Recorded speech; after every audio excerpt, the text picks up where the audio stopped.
Some places close when the night gets too long. Others wait.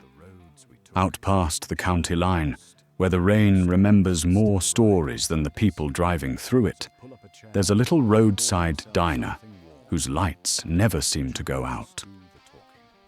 Most folks come looking for coffee. Some come for a warm meal before another 100 miles of highway.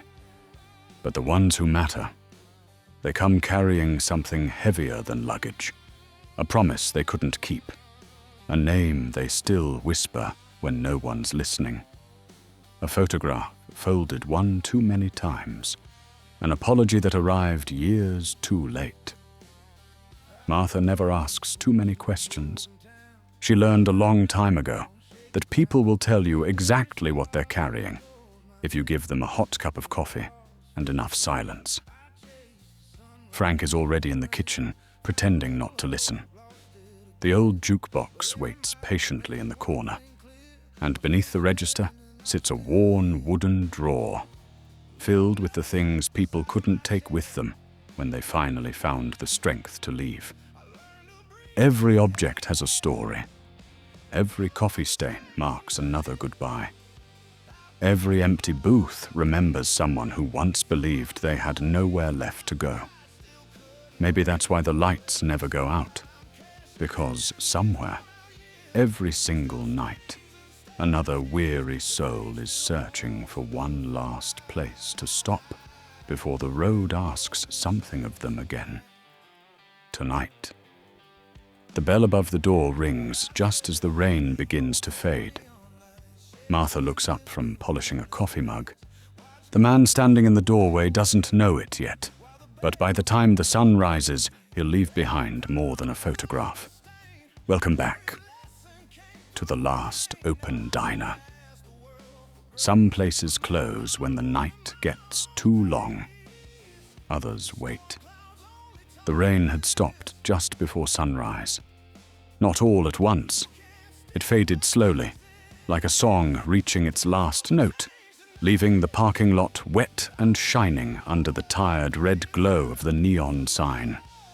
Inside, Martha was wiping down the counter, though the counter was already clean. Frank was in the kitchen, scraping the grill with slow, heavy strokes. The jukebox sat quiet in the corner, its chrome face catching the first blue light of morning. Then the bell above the door rang.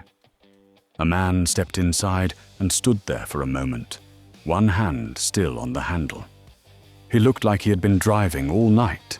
His coat was damp at the shoulders. His boots carried road dust and rainwater. His eyes had that hollow look Martha had seen before, the look of someone who had finally reached the place he had been avoiding. "Morning," Martha said. The man nodded, but did not answer.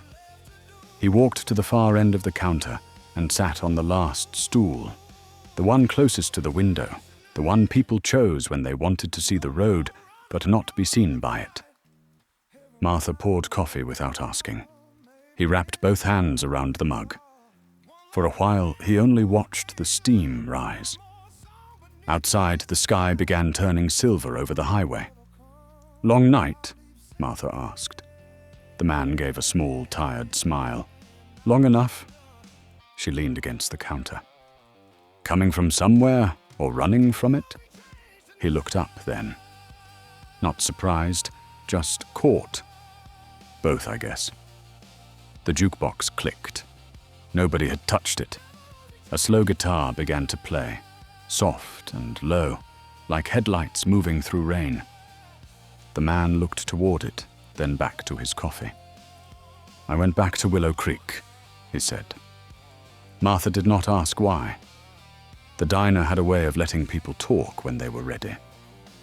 "I told myself I was only passing through," he continued, "that I just wanted to see the old road again. The bridge, the trees, the house." He swallowed. But that was a lie. Outside, the first truck of the morning rolled past, throwing a thin spray of water from the road. The man's name was Daniel. He had not said it yet, but Martha would learn it before the coffee cooled. He had driven through county line rain after midnight, past the dark fields and broken fences, past every place that still knew his younger face. He had passed mile marker 17 just after 3 in the morning, where years before, Mary Ann had called him from a payphone and asked if he was ever coming home. Back then, he had told her he needed time. Time. That was the word cowards used when they wanted forgiveness without changing. He remembered her silence more than her voice. Then she had said, "One day you'll have all the time you asked for." And the line went dead. Daniel stared at the coffee. I should have called her back. Martha said nothing. I should have turned around that night, should have gone home, should have knocked on the door before pride made a stranger out of me. He laughed once, but there was no humor in it. Funny thing about regret. It never arrives loud. It just sits with you long enough until it becomes part of the furniture. The road to Willow Creek had not changed much. That was what hurt him. He had wanted the past to look smaller after all those years. He wanted the trees to seem thinner, the bridge shorter, the house less powerful than it had been in his mind. But the closer he got, the more the years folded in on themselves.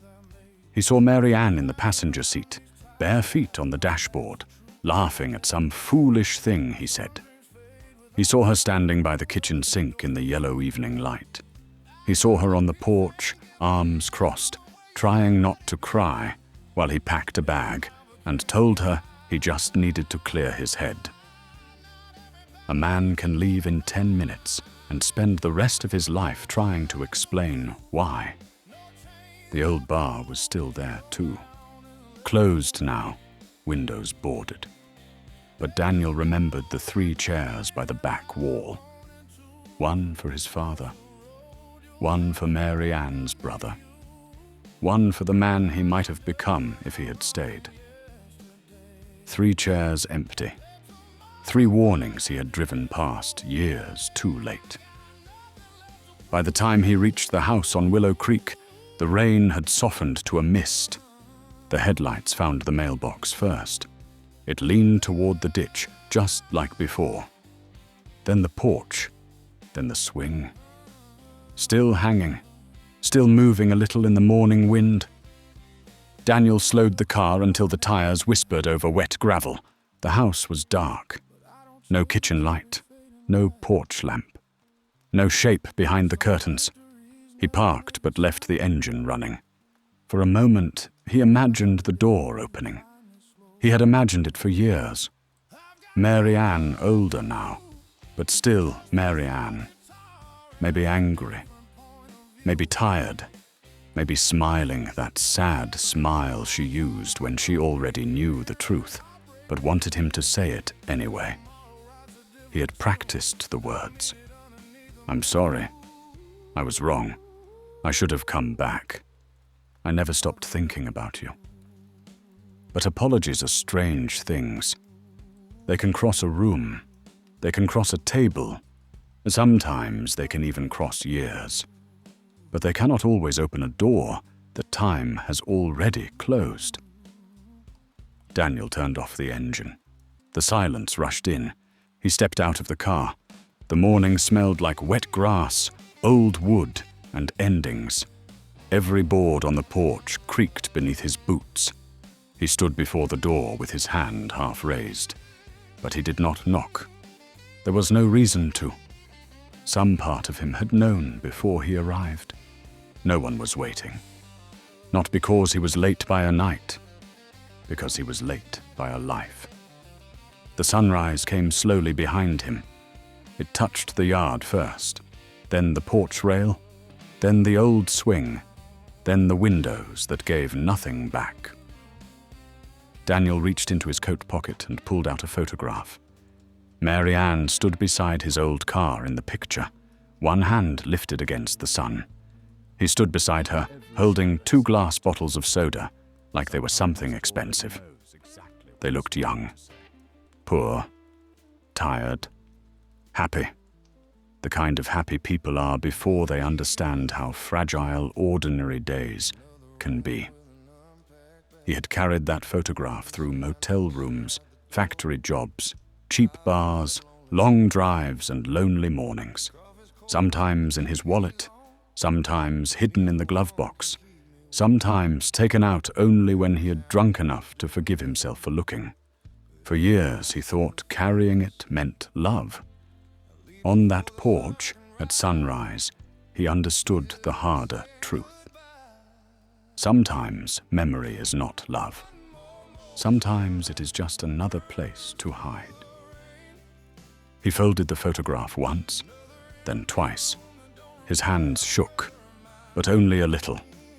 He did not leave it at the door. That would have been another way of asking the past to notice him. Instead, he placed it back in his pocket, stepped down from the porch, and returned to the car. As he backed out of the driveway, he did not look in the mirror. The house had already taken enough from him, or maybe he had taken enough from it. He drove west as the morning opened, past the old bar, past mile marker 17, past the bridge, past every place that wanted him to stop and suffer a little longer. But this time he kept driving. The grief was still there. Only now it had moved out of the driver's seat. By the time Daniel saw the neon sign of the last open diner, the sun was rising over the wet highway.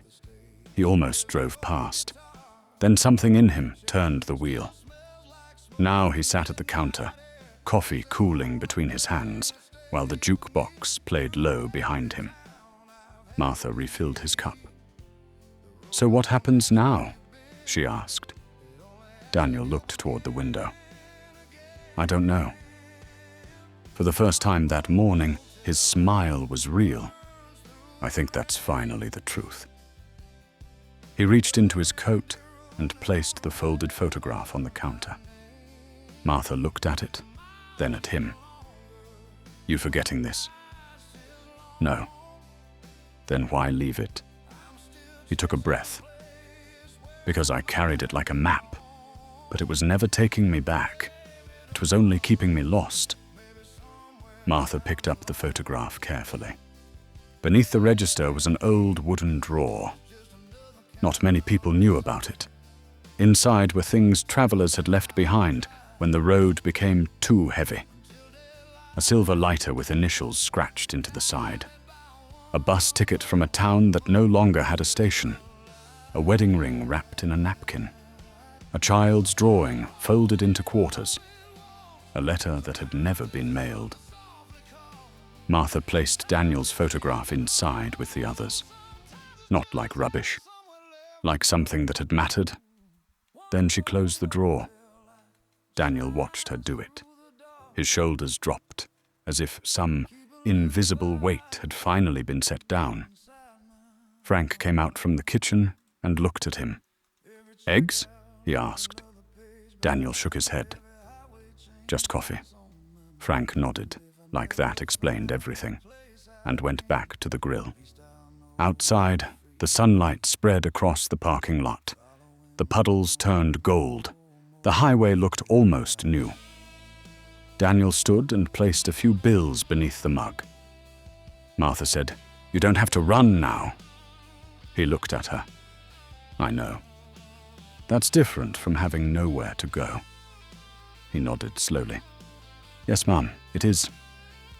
At the door, he stopped and looked back. "Do many people leave things here?" Martha rested both hands on the counter. "Only the ones ready to keep moving." The bell rang as he stepped outside. His car started after 2 tries. He pulled out of the parking lot and turned west, away from Willow Creek, away from the house, away from the man still standing on that porch in his memory. The sunrise followed him down the road. Inside the last open diner, the jukebox clicked again. The song changed. Martha wiped the counter where Daniel had been sitting, though the counter was already clean. A few minutes later, the door opened. A young woman stepped inside with a suitcase in one hand and red eyes she was trying to hide. Martha reached for a clean mug. "Sit anywhere, honey." The young woman chose the booth by the window. Outside, the wet highway stretched toward whatever came next. Inside, the coffee was hot. The lights stayed on. And somewhere beyond the county line, a man drove into morning with no one waiting at sunrise. For the first time, that was enough.